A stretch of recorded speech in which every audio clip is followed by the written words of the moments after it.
Welcome to the Map Minute. I'm joined by Atif Shafiq, a former professional boxer, now amateur and professional coach at Unity Boxing Centre and Box Talk in Sheffield. Is that correct? Yeah, Rotherham. He was based in Rotherham. Rotherham, okay. I know obviously, we'll get into it straight away. Your career famously prematurely ended through an injury. Just tell us a little bit about that and how it came about, the injury. So that specific instance, I think I was 20, 20 years old. We were on a training camp for one of Kell's fights, which I was going to be on the undercard for. 2016, I think it was. Sergei Robchenko, Kell was meant to fight, I think, if my memory serves me correctly. And we were on a training camp in Ventura. At the time was me, Kell Brook, Kid Galahad, and Adam Etches alongside Dominic Ingle, our coach. And we used to, I in Ventura, like I said, we used to go 4 or 5 times a year. And we always did these long bike rides up the hills and on road bikes, pedal bikes, like for condition, 80 miles, 70 miles, 60 miles, 90 miles. And this particular ride, it was my first time doing it up some big hills, and we were coming back round and come round a bend, a very sharp bend. It's on Boxing King Media at the moment. You can see the drive round with Dominic Ingle, and you can see the bend. It's pretty sharp bend. I didn't realize. Ended up putting my hand down. I fell off, put my hand down, and at the time Kel was with me. I got up, and I looked down, and my bones hanging out my hand. I couldn't feel my hand. I looked down, and my bone was hanging out my wrist. So I shouted, "Kel!" Kel stopped the bike, and he looked, and he was like, "Whoa, what the hell?" Ran away, came back, and then like composed himself, bless him, and we flagged a couple cars down to try help us because they went. It's not a really busy route, but no one really stopped. Well, they did. A couple stopped. Two people stopped, and then they saw my wrist and drove off. And then the third people to stop was like a young couple, and they got us in and drove us to the nearest hospital, which was about 15, 20 minutes away. I'm sat there with my wrist hanging out, seeing everything, all my ligaments, tendons, blood was just dripping a little bit. We got dropped off to the hospital, and then I said while I was there, they did two operations over in the Canaries. Then I got back to the UK and I did further two operations here. And I was told at the time I'd never be able to box again. But at that time, to be fair, that it didn't stop me from boxing instantly. At the time, like I said, that year, I never accepted that I'll never be able to box again. So almost exactly 1 year later, I was back fighting. I had about another 8 to 10 fights, I think. Box on TV again. I probably my best performance was after the fight with the injury. My I never got back to 100%. Year later, it was probably at best it was probably 70%. But I was that focused on continuing my boxing career. I just kind of fooled myself into believing that it was fine. But then, like I said, I had some good performances after, had some losses as well. I had two losses, had some good wins. And then eventually, though, it kind of, like I said, at best it probably got to 70%. But then it probably deteriorated after probably 2 years. And then I was just managing pain every week. By I said Monday, Tuesday I'd be all right. By Wednesday, Thursday it'd be in pain, and then Friday, Saturday, Sunday rest, and then be all right again. It was just like a vicious cycle. But again, I didn't allow myself to think that I won't be able to carry on until 2019. I was told by the doctors that you've got no cartilage left in your joint. We don't know how you're managing this pain, how you continue to box, and we don't recommend you to carry on because eventually, right now I've got a bit of movement in it. I've got a little bit of movement, but not everything. But they said if you carry on, we're gonna have to fuse the joint where I'll completely lose all movement in it, and that'll affect me more in Yeah. day to day life. So took the decision then, You obviously know, off their obviously, advice to yeah. yeah. When you're told by the doctor to, like, this is pretty much the end of your career. Like, how do you take that mentally, and how long did it take you to sort of like mentally recover from that? And also, did you already have like a ready-made plan, like what if you weren't going to make it? No, no, no. To be fair, I was all in from 18 years old. I was at college at the time, so my dad always forced me to pursue my education alongside it. So I was okay. I wasn't smart, but I did enough to just get by alongside the boxing. So the boxing was my passion. That was what I totally enjoyed and what I wanted to do and make my life. And so at 18, I was at college. and then I ended up turning pro while I was still at college. So then when it came to university, boxing was already kicking off. And I had a good couple of years, a good year at the start of at the start of my career, I had a good year, I had some good performances. So university was out the window. And then my whole life was boxing. Obviously, I got injured when the injury happened. I was 2021, and even then, I didn't think about what contingency plans or if I can't carry on. It was just no, I'm going to carry on, which I did. And then at 25, where it was the end, I didn't really have anything. I had no idea what I was going to do. I was in a dark place. I didn't, like I said, I didn't. I was stuck, and I said I found my faith more so than ever. Obviously, born a Muslim, alhamdulillah, prayed throughout my life, but at that time, that's where I needed something, and I found what I needed, and God answered my prayers and guided me to a better path. So yeah, it was faith that helped me. Because like I said, I was struggling for a good few weeks. I was struggling to come to terms with that life's finished for me because my whole life was boxing, and that I need to find something new, and I didn't know what that something new was going to be. But alhamdulillah, I'm in a good place now, and we found it. Yeah, when just touch on that. So you when you're in that dark place, like what's going through your head? How do you get out of that cycle? Because you won't be the first person that has a plan, has a Yeah, goal, and something happens that out of your control and it completely derails your life. What goes through your head, and sort of like what advice do you give to others who go through maybe not necessarily boxing related, but just in general problems and sort of like getting out of that dark place? I can only talk from my personal experience, and for me, it was faith. We're here for a purpose. And like, so when you get stuck into worldly desires and you want to be boxing champion, and you try justify it with your religion. And like I said, for me, my faith was, I want to do good once I become champion, blah, blah, blah, blah, which you rationalize in your own brain. But I just stripped everything back, obviously, because ultimately we're here for a purpose. We're not put here just to fulfill our worldly desires, even though we can within reason, but we're here for a bigger purpose. And I had to find myself, and I found it through, like I said, reconnecting with my faith more than ever before. And I feel that's what got me out of my dark hole. And then, like I said, in the worldly stuff, ideas came, but I feel it was once I found myself and my own purpose in the being that we are, then the ideas started to flow. Okay, so then after about November, December, January came 2020, just before lockdown. I remember doing a bit of work with children at the boxing gym at Ingle Gym back when I was about 2021, which I thoroughly enjoyed. So I thought, okay, I enjoy working with kids at the time. I've got no further education really. I just signed up for an agency on very minimal pay to help students in schools as a teaching assistant. And the first day I went to Dinnington High School, 99.9% all white area, all white school, all white students. But I loved it. And I loved it. I loved it. I loved it loads. I loved it a lot. And I feel from that it just spiraled, and I Mm. realized actually, you know what, I can do something here. Yeah, on the coaching side of things, I know you obviously got your academy and then you got the box talk, which is I think is a Yeah, boxing program for schools, correct? yeah, yeah. So Yeah. that So started at so Donington while I was employed. yeah, so these two, you're heavily involved in boxing with the next generation.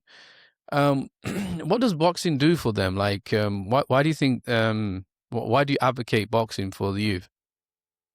There's so much people can get out of boxing, like I said. So for the youth and for the older people in our club, we're also a community interest company, and we run a lot of mental health classes for people that are struggling, free sessions for people to come and just get that release, the endorphins, the physical activity for everybody. But then more for the youth, I specialize more like I work with teenagers. I feel like that's a bit more of my niche where I can have a bigger impact. And it's about every day when I'm in the schools, I speak to students and I try when I'm getting to know them. It's what's something that you do in your week that you look forward to.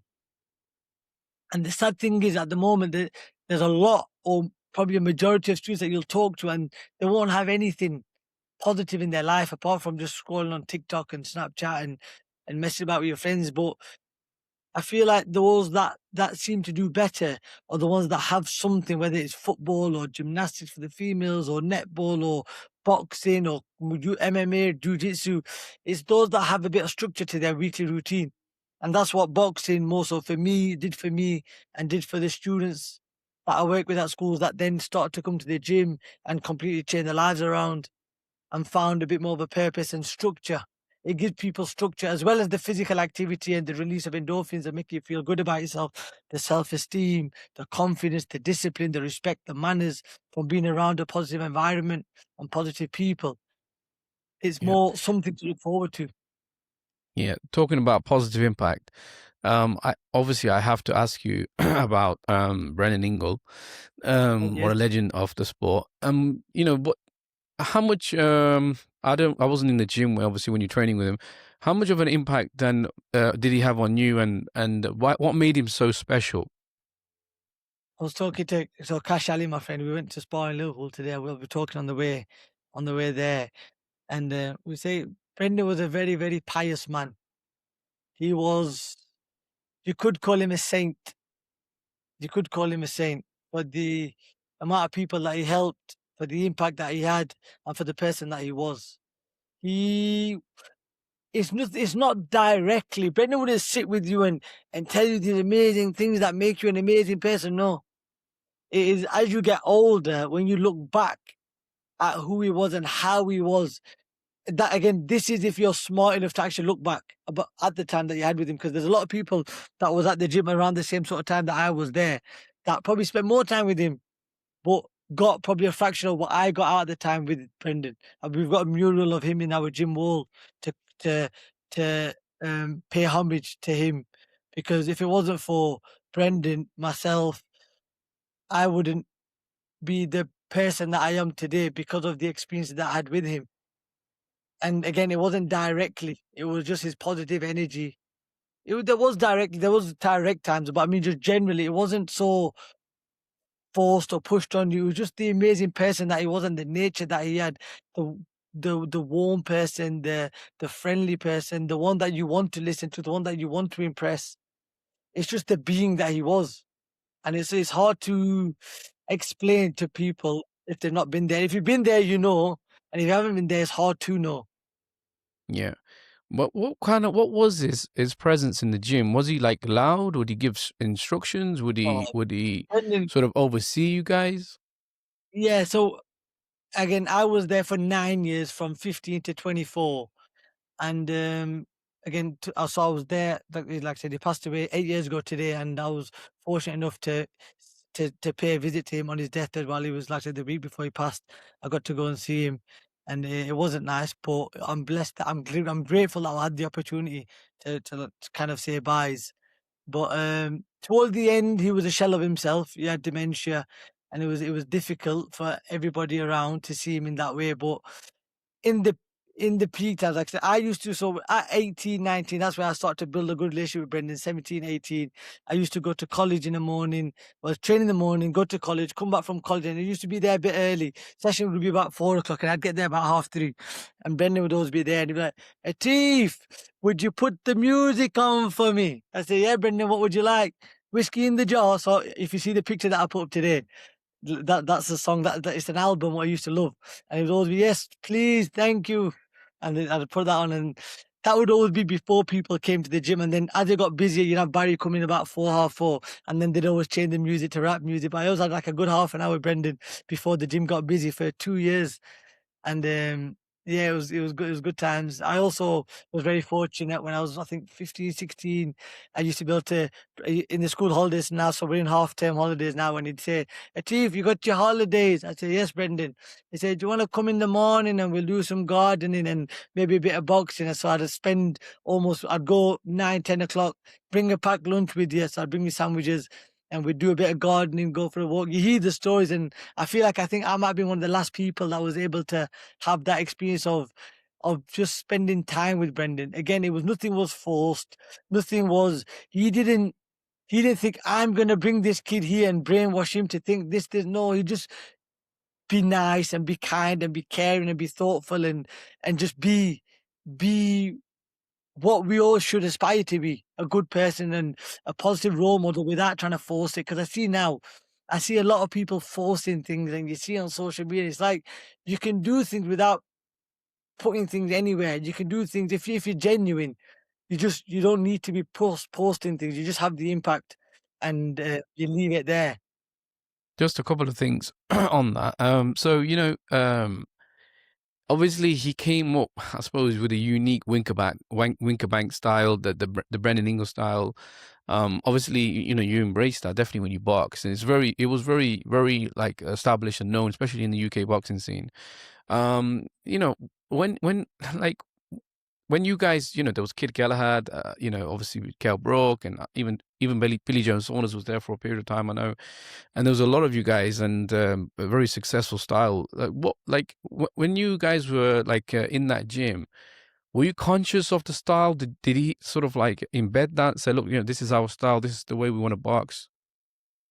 Think he might have done that before my time, but when I was there, Brendan took more of a back step, and like I say, it was more Dominic was lead coach. I started just as Junior lost his fight to Timothy Bradley right toward the end of his career, and then the rise of Kells, and then Kid Galahad, Billy Joe was there for a bit, Jason Quigley was there, Liam Williams was there, Lee Wood came through with me, Jordan Gill came through with me. Um, but all those guys, I just felt like it was success breeds success, and the competition in the gym was high, and the style was just there was not it wasn't forced upon you to fight a certain type of way. But I just feel like when you're around, I looked up to the likes of Kell, Junior, Kid Galahad. They all became world champions. Obviously, Lee Wood and Jordan. Even Barry was more being raised, was coming up as we were coming up, but he was like leading the way. Obviously, you got Kell, you got Junior. So we'd aspire and try and copy and be a bit like them. But then when you look back at them, they were probably looking back towards Johnny Nelson and Naz and Ishan Pickering, obviously with Junior Witter, and before that they were looking at Harold Bomber Graham. So I just feel, and obviously Bomber Graham was one of Brendan's original crop. So I just feel like it just trickled down. So Brendan might have spent all the time coaching them, specifically doing the moves and the switching and stepping and doing all the rest. And then he didn't have to continue to teach everybody else because we all just kind of learn off each other. Yeah, do you know on Brendan? I know I'm just gonna keep on to him a bit. How did he how, how did he connect with such a diverse crop of boxers from different nationalities and races, and he was able to sort of like build that connection? That's what made him the saint that he was. Because not everybody can do that. I'm in the gym now and I'm trying. It's hard. It's very difficult to be the right person for everybody. But Brendan didn't just do boxing for people. He didn't just help people become best boxers. It's some of the stories that he's got. Like I said, he helped people with business. He helped them become better businessmen. First and foremost, everybody became a better person. But then individually, there's stories of people that have turning over millions and millions of pounds in business due to the advice and help of Brendan, the mentorship of Brendan, as well as the fighters that found a path in the sport of boxing, that was able to channel their energy, that were felt warm and welcomed at the Winkerbank gym by Brendan, by the rest of the people in the gym. So it was, I don't know how he did it because again, that's what makes him so unique and so special. Because people like him are few and far between, and that's why I hope, well, through me, definitely he'll live on forever, and hope his legacy continues on long after me, and I think it will. You're talking about legacy. It'll be hard to mention um, Brandon Ingle without mentioning Prince Hassim. For me, he's definitely in the all-time British greats. Where do you rank him in British greats? Where would you He's place right up him? there, isn't he? Obviously, you got your Lennox Lewis, he's right up there, but I think it's probably you got Joe Calzaghe, but I think you'd put Naz right up there. But the only thing for me, the only thing that's lacking, like someone like Lennox, where he's come back and he avenged his losses. That's the only thing, isn't it? He took that. His talent was exceptional. His charm, his charisma, his personality. He was a showman and he was a star. But then once he had that fall, he wasn't able to rise again, was he? And that's the only thing that kind of doesn't allow him to be the all time British great for me. That's the only thing that was lacking, and that he wasn't able to. But as a showman, he was one of a kind. Nobody like him. Nobody Mm. like him, and I don't think we'll ever find anybody like him. We have people trying, but When you like that, you like that. You know, you can't be a pretender. You can't be a copycat. I know a lot of copycats, but I feel the original is the original. Yeah. Did like okay, so you've been around like Billy Joe, Kid Galahad, Kell Brook, obviously trained under Dominic and that type of stuff. This is like the elite echelon of British boxing, for sure. And at that time, the Ingle Gym would probably was representing British boxing. Um, when you've been around all this atmosphere, what did you learn from it, and what do you try to pass on to your own stable of boxers now? What's the main sort of take that you got from like observing these guys? What made them so great, and what made them stand out and sort of like hit the world title level? I feel is that to be the best, you've got to be selfish. You can't. It's unfortunately the best type of person doesn't become the best fighter. You've got to be very, very selfish. You've got to have a bit of a lot of an ego. You've got to have nothing but belief in yourself, not an ounce of doubt. You've got to work very, very hard. But then on the other hand, there's other people that just listen and listen and listen. And you've got Kid Galad, all he did was listen. But then you've got your Kell Brooks, that was Kell, obviously a friend of mine to this day. It was up and down, but he was exceptionally. He had talent, and he worked exceptionally hard. When it came to fight night or fight camps, he would put everything in. But you had Barry who'd always put everything, regardless. Obviously, you got Lee Wood, who went on to have a phenomenal career. You had, you know what's crazy is I watch boxing to this day, and every week, day in day, week in week out, there's people on TV on the main cards that I'm very, very familiar with. We had Dave Allen not long ago. We had Hamza Shiraz. I've got message from Hamza when I was boxing, messaging me, which is phenomenal to see now. He's a star and he's gonna absolutely smash it.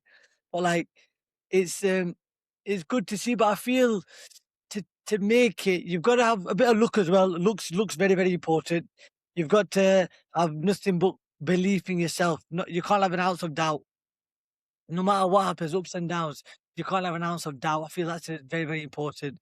Someone like Billy Joe. Billy Joe was I only body sparred Billy Joe. He was too big for me to open spar, but he was the best person I've ever been in the ring with by far.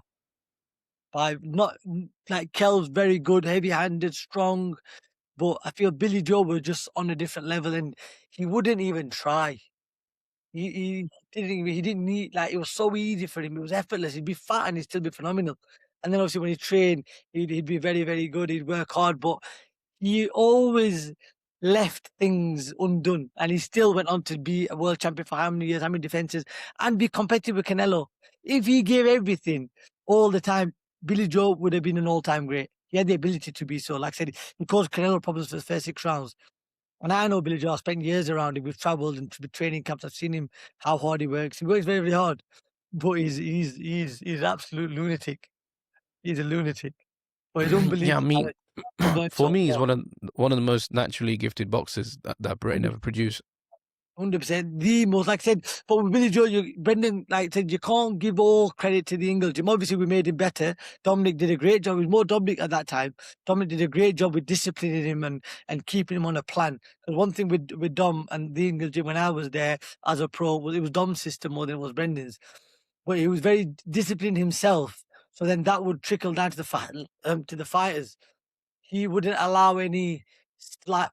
He'd be leading by example. Like I said, he'd be up training himself in the morning, and then we'd be in. Then he'd be back out, and it was structure.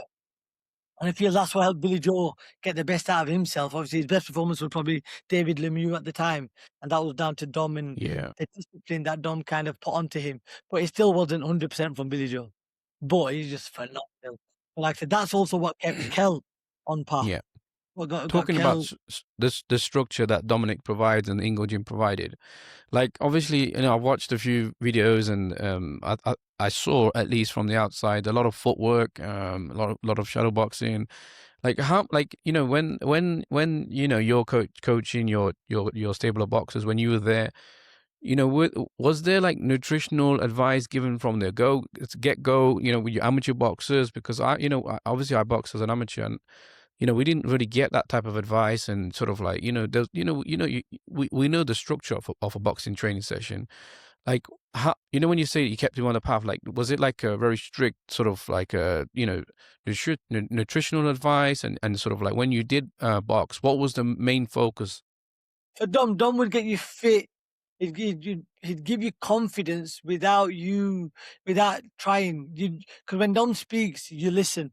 He speaks with conviction. As you see, like I say, he's got a podcast now that does thousands and thousands of views. When he speaks, you listen. And he has, like I said, weekly has thousands of people listen to him.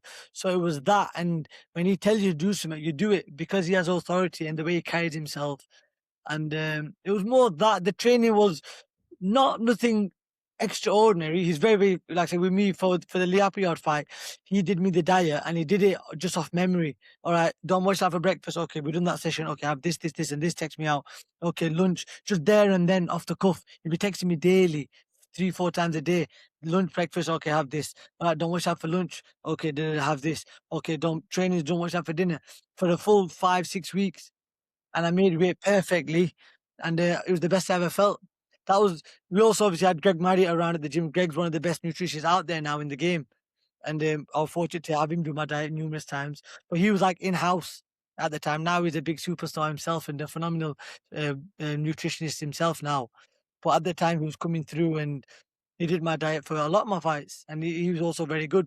But that was he's obviously been mentored by Dominic, and Dominic helped him a lot in life, and that was Mm, part of our team. So we're very fortunate because when you look out from the outside now, them same people are now doing amazing things separately. But we had alongside the amazing fighters that were there, the Kells, the Billy Joes, everybody else. We had a great nutritionist. We obviously got Dominic with the experience. You got Brendan just there in the background. You got John Ingle also there, knowing boxing. The insight that John has is yeah. When phenomenal. He's a very smart man. No one really knows of him, but John's a massive part of the gym, a massive part, and a very, very, very wise man who I still speak to this day, and I can ask for advice and listen to. mm, when you are giving advice to people that want to aspire to, you know, be successful in boxing, and you know maybe they want to take it as a career full time, like what are you advising them? Like in terms of, I'm talking about practical advice. You know, everybody's going to say work hard and you know be disciplined. I'm not talking about that. Like, are you telling them, look, you know, have this many fights and then go for, I don't know, regional title, then and then progress, and you know, do you know, like, you know, how do you guide them if you want to, if they want to go all the way, like, and do you tell them like, okay, So go to this coach for this? Yeah, go ahead. my first piece of advice would be don't, because it's not easy, and it's not for the faint-hearted. I'd try and put them off. Like I said, I've got a gym now. I've got a couple of 20-year-old kids that are decent, to be fair, quite talented, could maybe win a British title. But we know when people talk about boxing, and nowadays everyone chucks the word world title around, they haven't got a clue about boxing. I'm fortunate to have spent time with 6 world champions. That's very, very rare. That I've trained alongside myself and 4 others that box for world titles and 3 European champions individually. But that's very, very, very rare. The amount of people that I hear talk about world champion, chuck out the word, this kid's going to be world champion, that kid's going to be world champion. Realistically, how many world champions do we have in Britain right now? Is it a handful? You've got Hamza, you've got Dalton, you've got Dubois. Not many. We haven't got more than a handful, have we? But you hear people talk about world champions every week, and that's just a con and it's a lie because that's an extremely difficult thing to do. But when I look at it, I think, can this kid compete at British level and potentially win a British title? Because if you can, you're a good fighter. And if you can win a British title, you're probably already European level because Britain has a high standard of boxing. And if you're already European level, then you're only 2 levels away from world titles. So when I look at it, I think, can this kid win a British title or compete at a British level? Then it's worth turning pro. But the reality is, a lot of people now don't even know what it takes to get to British level, and they're chucking the word world level around. So Mm, in boxing right now, there's a lot of chances who don't actually have a clue what they're doing, and they're mm, trying to look after other people, which is unfortunate. But what you do if if you're going to start on small hole circuits, you'd find a kid who can sell half decent tickets and cover himself for 10 fights. If you get to 10 and 0, you're already at a central area or English level.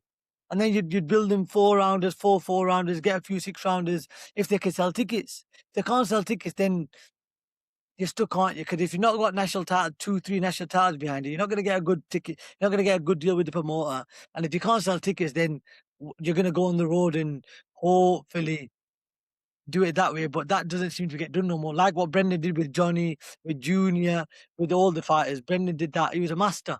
Where he'd have guys fighting in the away corner, getting a draw here, getting a win here, beating guys that they're meant to get beat by. Junior Witter fought a Midlands area champion in his first fight and got a draw. That's ridiculous. That's Brendan, though. Brendan knew what he was doing. In this day and age now, that doesn't get done. That doesn't get done. So again, if you can sell tickets, no problem. We'll get you to 10-0. And if you can get to 10-0, you'll be ready for an area title or an English title. And then the ball hopefully rolls on. If you can beat an half decent kid for an English title, you might get a deal. Or you might have to be another decent kid. But if you can't sell tickets, you've got to be able to win national titles as an amateur, or it's going to be very, very difficult. So it's not something that I would encourage. I'll be honest. It's not something that I would encourage to try and make a living off boxing. It's a mum's game, but you can still change your life through it though. That doesn't mean you don't come to the boxing gym and work your ass off and push yourself. Like I said, today's 32 degrees. It's bank holiday Monday, but we still had 30 kids in the gym.